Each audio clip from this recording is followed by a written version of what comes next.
Hai, kembali lagi ke YouTube channel Najma Institute. Jangan lupa untuk klik subscribe dan juga like video ini ke teman-teman kalian yang lain. Kalian juga bisa komen di kolom komentar dan berikan tanggapan kalian terhadap vlog-vlog yang kami hasilkan. Oke, kita akan berbicara seputar tips dan trik public speaking. Kenapa sih kita harus punya skill bicara? Tentu sangat banyak alasannya. Di antaranya adalah pertama, karena skill bicara adalah modal utama dalam pendekatan hidup bersosialisasi dengan orang lain. Kita adalah makhluk sosial yang tidak dapat dan tidak mungkin bisa hidup sendiri tanpa orang lain. Kita butuh untuk menjalin persahabatan, hubungan keluarga, hubungan belajar mengajar, hubungan kerja, organisasi, dan sebagainya. Dan itu semua bisa dimulai dari bicara. Yang kedua, karena dengan bicara kita dapat membuka pintu berbagai peluang. Kesempatan untuk sukses selalu menghampiri kita. Hanya kadang kita nggak berani untuk mengambil kesempatan itu. Kesempatan bisa datang kapan saja, di mana saja, dan melalui apa dan siapa saja. Di saat kesempatan itu datang dan di saat itu kita berani untuk berbicara dan menyampaikan pendapat atau ide kita, bisa jadi itu akan menjadi pintu yang membuka berbagai peluang untuk kita. Misalnya, ketika dalam sebuah presentasi, entah itu di depan kelas atau ketika presentasi rapat kerja, dan kita berani tampil menyampaikan pendapat, ide, bisa jadi kita akan diperhitungkan untuk menjadi siswa atau pekerja yang berprestasi. Dan ini akan membuka peluang untuk mendapatkan beasiswa atau promosi jabatan. Yang ketiga adalah karena semua profesi membutuhkan kemampuan berbicara. Ada banyak sekali jenis pekerjaan atau profesi di dunia ini yang nanti atau yang sekarang sedang kita geluti. Misal, pelajar, mahasiswa, guru, pengacara, dokter, perawat, trainer, wartawan, artis, penyanyi, karyawan, pengusaha, presenter, komentator, olahraga, juru masak, chef, atlet, YouTuber, dan banyak lagi. Dan di antara semua profesi tersebut akan selalu ada orang hebat, orang yang ada di atas rata-rata di setiap bidangnya masing-masing. Misalnya saja yang kita tahu, pemain sepak bola. Kalau kita ditanya siapa pemain sepak bola yang keahliannya di atas rata-rata, kita akan sebut Ronaldo atau Messi atau, nah kalian bisa isi sendiri ya. Nah kalau misalnya ditanya presenter terkenal, ada yang menjawab Najwa Shihab, mahasiswa, penyanyi, desainer, dan berbagai profesi lainnya. Akan selalu ada orang yang di atas rata-rata di bidangnya masing-masing. Lalu apa sih yang membuat mereka atau sebagian orang tersebut lebih unggul atau di atas rata-rata teman seprofesi lainnya? Salah satu jawabannya adalah kemampuan berkomunikasi atau berbicara atau public speaking. Tapi kenapa ya lebih dari 80% orang jika diminta untuk berbicara, apalagi jika itu di depan banyak orang, pasti menolak. Kalau misalnya kita disodorin mic, kebanyakan orang pasti akan menghindari mic tersebut atau bahkan melempar-lempar ke teman di sekitarnya karena nggak mau disuruh untuk berbicara di depan banyak orang. Seakan-akan mic itu adalah benda yang menakutkan. Nah, kalau udah seperti ini, wajar nggak sih kita itu untuk takut bicara?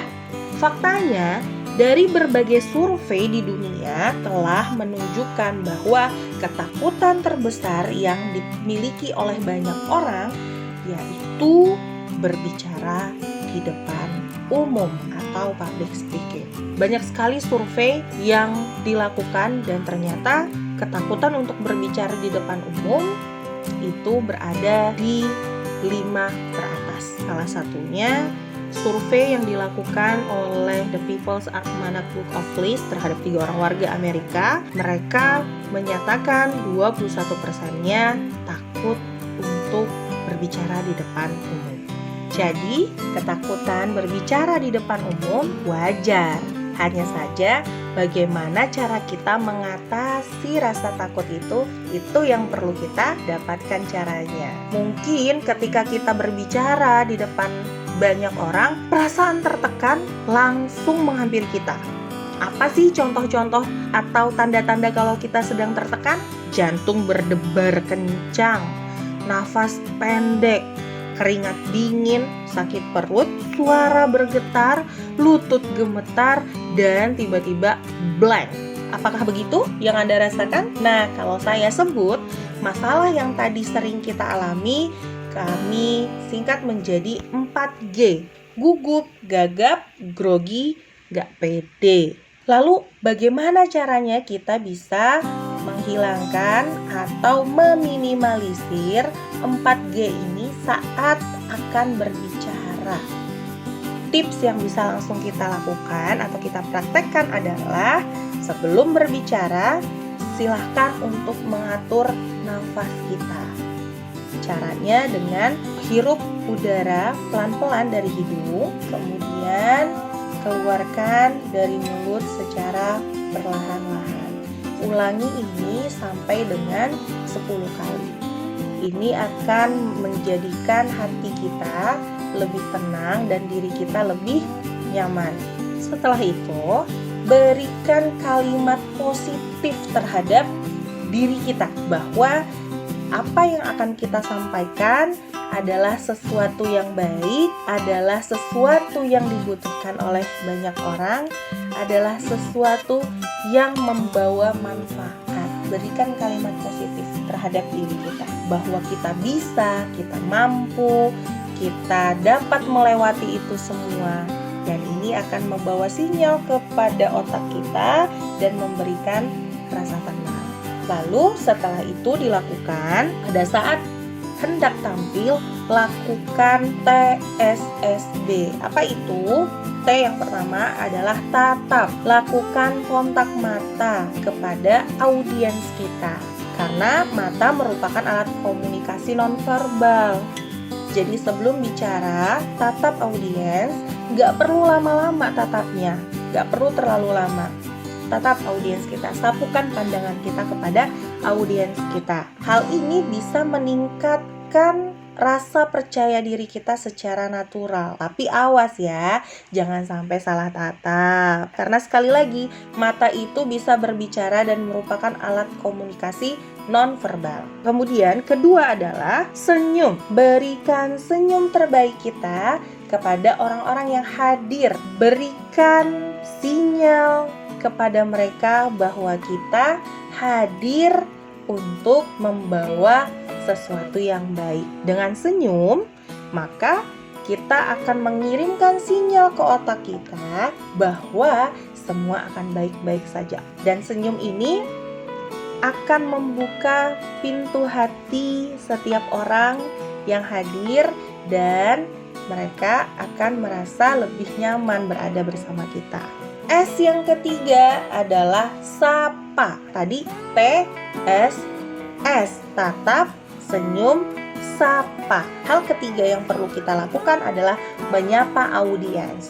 Jangan langsung berbicara inti konten yang ingin kita sampaikan, tapi sapa dulu. Berikan sapaan, bisa dengan salam, bisa dengan sapaan-sapaan yang biasa kalian berikan ke orang lain. Sapa terlebih dahulu. Langkah yang terakhir yaitu B, bicara. Barulah kita bicara. Tatap, senyum, sapa, bicara. Ketika bicara, tipsnya sampaikan informasi atau konten dengan simple. Gak perlu berbelit-belit, cukup dengan sederhana dan sesuaikan bahasa kita dengan audiens atau orang-orang yang mendengar kita saat kita berbicara. Oke, itu tips yang kita bisa praktekkan ketika kita merasakan gugup, gagap, grogi, dan gak pede saat akan berbicara. Semoga bermanfaat. Jangan lupa sekali lagi klik tombol subscribe supaya kalian bisa mendapatkan notifikasi dari video-video berikutnya.